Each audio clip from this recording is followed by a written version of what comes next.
Le contenu de cette caméra a été trouvé il y a quelques mois, dans les poubelles de cet hôpital où vous exerciez il y a peu. Je ne me considère pas comme un homme mauvais. J'ai une femme et des enfants, et j'exerce mon métier de médecin avec cœur et implication. Pourtant, j'ai décidé de tuer quelqu'un. Personne ne pourrait m'accuser de meurtre. Il n'a commis rien d'autre qu'une bête erreur médicale. Avez-vous quelque chose à déclarer? Oui, je l'ai fait. J'ai tué quelqu'un. Il y a environ 10 mois, j'ai appris la mort de l'un de mes patients. J'avais délibérément prescrit à ce dernier 2 médicaments, qui pris ensemble, venaient à causer de graves problèmes cardiaques. Et il est mort. Il est mort. Quand je l'ai su, je n'ai pas arrêté de me le répéter. Comme s'il m'était impossible d'y croire. Pourtant, je l'ai fait. J'ai tué quelqu'un. Et à mon grand désarroi, j'ai aimé ça. À l'origine, je m'étais promis que ce serait un meurtre unique. Je voulais juste y goûter, pouvoir faire ce choix. Mais tuer laisse un vide. En tant que médecin, il est gratifiant, voire même agréable de sauver des vies. Je mentirais si je disais que pas une fois je n'ai été ému par les remerciements d'un patient ayant échappé de peu à la mort. Cependant, prendre une vie est la chose la plus grisante que j'ai jamais connue. Voilà pourquoi, sitôt mon forfait accompli, je n'ai eu d'autre envie que de retrouver cette sensation. Ce premier homicide avait été une révélation, une prise de conscience. J'avais compris que je pouvais tuer n'importe qui. C'est une chose simple quand on y pense. Tout le monde a ce pouvoir en société. Et pourtant des vies entières se passent sans que bien des hommes ne le réalisent. J'avais effectué ce crime avec brio, car mon statut de médecin me rendait exempt de tout soupçon. Je me suis alors senti comme un prédateur, un tueur marginal parfaitement intégré, un loup parmi les moutons, camouflé du blanc de la blouse dont il est vêtu. Ce désir de tuer s'est alors immiscé dans chacun des événements de mon quotidien. Quelle que soit la personne qui me faisait face, il était là, du foyer jusqu'au travail, prenant au fil des jours une importance croissante pour à terme devenir omniprésent. Instinctivement, j'ai fini par considérer chacun de mes patients non plus comme des humains, mais comme autant de potentielles victimes que je pourrais faire disparaître. Lorsque je les regardais, je pensais à l'indescriptible euphorie que j'avais découvert dans la mort, et au plaisir que me procurerait la leur. Cherchant malgré tout à rester raisonnable, j'ai tenté de retenir ces pulsions. Mais je n'ai pas pu, et par 2 fois j'ai récidivé. Toutefois, pour assurer mes arrières, j'ai agi méthodiquement, en choisissant mes victimes dans des services différents du mien. Cependant, je ne pouvais pas éternellement céder à ces pulsions meurtrières. Car si 1 ou 2 erreurs médicales se dissimulent aisément, un trop grand nombre peuvent attirer l'attention. Ainsi, après mon 3e meurtre, j'ai commencé à pratiquer la chasse, cherchant en ce passe-temps un exutoire. Cela m'a aidé pendant un temps, car on y tue de première main. Lorsque l'animal s'effondre suite à un coup mortel, on peut voir toute la terreur du monde emplir ses yeux. Un instant, un bref instant, la proie sent son univers s'effondrer autour d'elle, là où le chasseur devient le roi du sien. Cette sensation est d'une intensité remarquable. Elle est si grisante qu'elle en est comparable au sexe. Mais cet instant de puissance a un prix, car il laisse dans son passage un vide tout aussi vaste. On trouve bien plus de plaisir en la chasse que dans la capture. Et lorsque l'on est face à la dépouille de cet animal abattu, on sent un mélange de frustration et de déception, qui pousse à vouloir recommencer. Voilà pourquoi, à terme, ça n'a fait qu'empirer les choses. Car j'ai senti grandir en moi l'irrépressible envie de voir l'expression de terreur de mes proies dans les yeux d'un homme. C'est ainsi que j'ai développé une addiction au meurtre. J'ai fini par conclure que je n'allais pas cesser la chasse. Simplement, changer la nature de mon gibier, pour celui dont on dit qu'il est le plus attrayant. Le caractère de ma profession me permettait un accès facile à toutes sortes de somnifères et anesthésiants. Voilà comment j'ai aisément pu choisir mes proies en société. Je me baladais les soirs d'averse, dans les ruelles sombres jouxtant les bars, le visage soigneusement dissimulé derrière les plis d'un parapluie, et repérais des ivrognes fraîchement débauchés.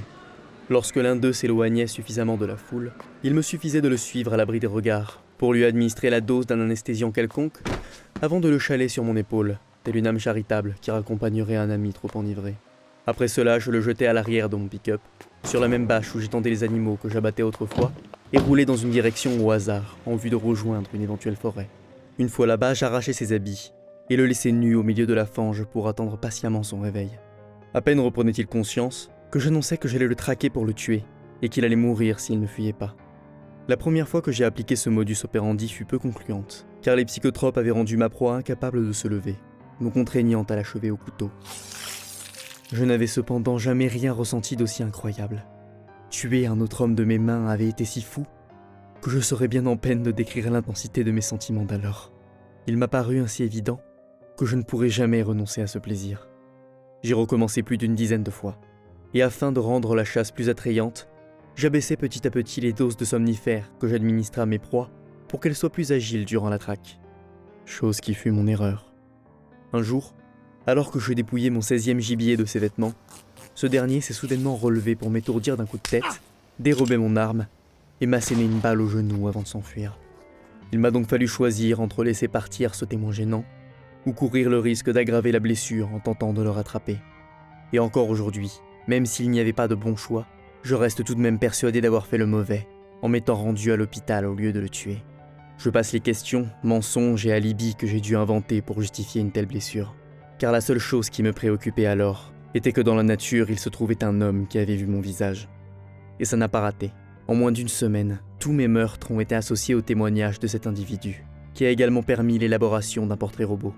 Ce dernier fut naturellement relayé en masse par les médias, et en peu de temps je devins un suspect. Mon mode opératoire amena la presse à m'affubler du surnom le prédateur. Et ce, bien ironiquement. Car en divulguant mon image, on avait fait de moi une proie.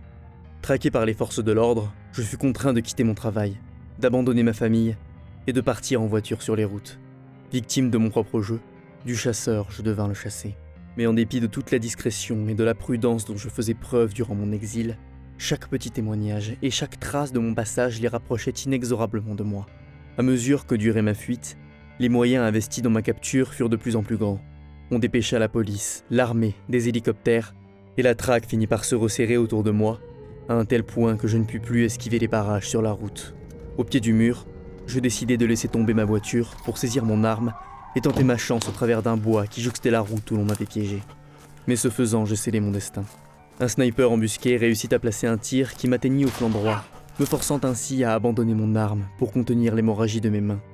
Je ne renonçai cependant pas à fuir, et bien maladroitement, titubait entre les arbres, ralenti par une plaie ouverte et un genou à moitié cicatrisé. Évidemment, une foule d'hommes furent lancés à mes trousses, guidés par des chiens de sang et un soutien aérien.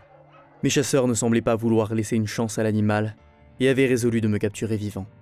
Par chance, je connaissais fort bien ces bois, car ils avaient été le théâtre de l'une de mes exactions passées. La proie était attaquée sur son terrain. Je partis sous une portion de forêt que je savais plus dense, et profitai de ma faible avance pour nouer ma chemise en garrot et dissimuler mon odeur sous une épaisse couche de boue. Afin de distraire les chiens, je fis traîner ma blouse ensanglantée à terre durant une partie de ma fuite, pour finalement la jeter au loin et partir dans une direction opposée. Au terme d'une longue marche, j'arrivai devant une profonde rivière, et m'allongeai dans son lit pour laisser le courant m'emporter loin des chasseurs. Après une lente descente qui me semblait avoir duré une éternité, je dégageai mes oreilles de l'eau, et constatai avec une immense satisfaction que les aboiements des chiens étaient devenus lointains. Épuisé, frigorifié, je me hissai sur la berge en direction d'une grotte où s'était jadis caché l'un de mes gibiers et résolus de prendre un peu de repos. J'avais réussi. Les chiens ne faisaient pas le poids face au loup. J'avais réussi. Je pris un instant afin de mieux apprécier ma victoire et fermer les yeux. Plein d'idées me traversaient l'esprit. Je venais d'échapper à la police, oui, mais pour combien de temps? Où devais-je aller? Comment soigner ma blessure? Et mon arme? Fallait-il que je tente de la retrouver? J'échafaudais 1000 plans pour la suite, quand je sentis le contact froid du métal sur mon front. J'ouvris spontanément les yeux et découvris un revolver, au bout duquel se trouvait un officier de police. Vous êtes en état d'arrestation pour kidnapping, empoisonnement, meurtre et atteinte à la dignité humaine. Je ne comprenais pas. Mes ruses les avaient éloignés. Aucun animal au monde n'aurait pu me traquer. Et les chiens, leur hurlement était pourtant si lointain. Mais l'évidence me frappa alors, et je compris aussitôt que face à moi se trouvait un prédateur. Sous l'adrénaline et l'intense douleur de ma hanche, je ne m'en étais pas rendu compte. Mais les points de suture de mon genou avaient sauté, et depuis Dieu sait quand, ma jambe était maculée de rouge. Il avait dû suivre la traînée de sang qui s'en était échappée, en négligeant volontairement de prévenir ses collègues pour que les aboiements lointains de la meute me fassent croire que ma piste avait été perdue. Malgré tous mes efforts, j'étais tombé sur plus fort que moi. J'allais rester une proie, car un détail si futile vous avait suffi pour me retrouver. Mais cette partie, vous la connaissez déjà, monsieur l'agent. Pourquoi vous livrez à des aveux si prompts? Eh bien, disons que je reste fidèle à ma propre morale. Nous jouions au jeu de la proie et du prédateur, et j'ai perdu. Vous reconnaissez donc être coupable de ces 18 meurtres? Non, je reconnais être coupable de 19 meurtres. Comment ça? Vous affirmiez 18, et maintenant 19. Que cela signifie-t-il? À l'issue de mon procès, c'est la prison à vie qui m'attend. Alors quand vous m'avez offert la chance d'être une dernière fois dans la position du prédateur, je n'ai pas su résister. Pardon. Vous m'avez déçu. Si je n'ai pas opposé de résistance lors de votre arrestation, c'est parce que j'admirais votre ingéniosité. Malheureusement, c'est toujours le détail auquel on ne pense pas qui a raison de nous. En parlant de ça, comment est votre café? Mon café. Oui, tout à l'heure, quand vous êtes allé chercher la vidéo, votre impatience vous l'a fait oublier sur la table, aux côtés d'un homme soupçonné d'empoisonnement. J'irai en prison sans regret. De la proie au chasseur, du chasseur au chassé. Nous jouions à un jeu, et je l'ai gagné.